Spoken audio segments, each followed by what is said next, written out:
भावकीच्या वादातून दीरावर केली विनयभंगाची खोटी केस. आरोपीची कोर्टाने केली निर्दोष मुक्तता.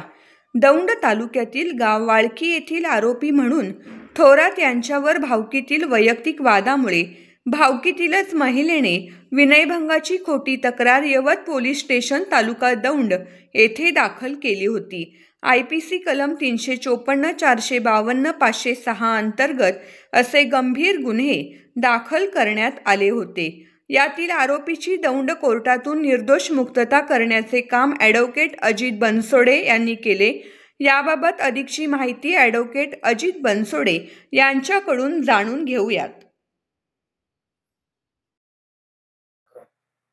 नमस्कार, मी ॲडव्होकेट अजित बनसोडे. माझा पक्षकार थोरात हा एक शेतकरी आहे, धार्मिक कुटुंबातील व्यक्ती आहे. त्याचे भावकीतील काही मंडळींनी जो शेतीविषयक वाद होता, त्यांच्या दिवाणी वादातून त्याला शह देण्यासाठी यवत पोलीस स्टेशन येथे त्यांच्या घरातील महिलेला पुढे करून खोटी विनयभंगाची केस दाखल केलेली होती. त्याच्यावरती 354, 452 यासारखे गंभीर गुन्हे खोट्या स्वरूपाचे दाखल केलेले होते. त्या माध्यमातून त्याला शारीरिक मानसिक त्रास देण्याचा त्यांनी प्रयत्न केला. दरम्यानच्या काळात सरकारी पक्षातर्फे साक्षीदार तपासण्यात आले, परंतु आम्ही ज्यावेळी मेहरबान कोर्टामध्ये युक्तिवाद केला आणि मेहरबान कोर्टाच्या निदर्शनास आणून दिलं की या महिलेने जी केस दाखल केलेली आहे याच्यामध्ये तिच्या स्टेटमेंटमध्ये खूप मोठी तफावत आहे आणि कशा पद्धतीने ते दिवाणी वादातून हिने खोट्या स्वरूपाची केस दाखल केलेली आहे, कोणताही प्रत्यक्षदर्शी साक्षीदार याच्यामध्ये नाही आहे.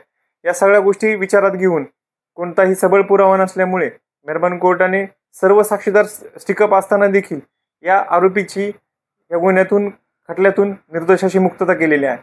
मला आपल्या माध्यमातून एवढं सांगावंसं वाटतं की अशा पद्धतीचे बरेच यापूर्वी पण गुन्हे घडून गेलेले आहेत.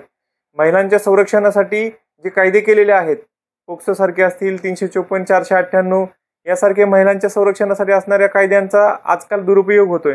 केवळ एकमेकाला शह देण्यासाठी किंवा दिवाणी वादातून अशा पद्धतीचे खोटे गुन्हे दाखल करायचे आणि लोकांना शारीरिक मानसिक त्रास द्यायचा, या पद्धतीचे दुरुपयोग या कायद्याचा चाललेला आहे.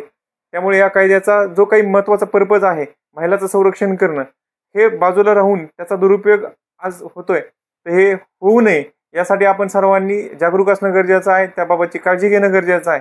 एवढंच मी आपल्याला या माध्यमातून सांगू इच्छितो. धन्यवाद.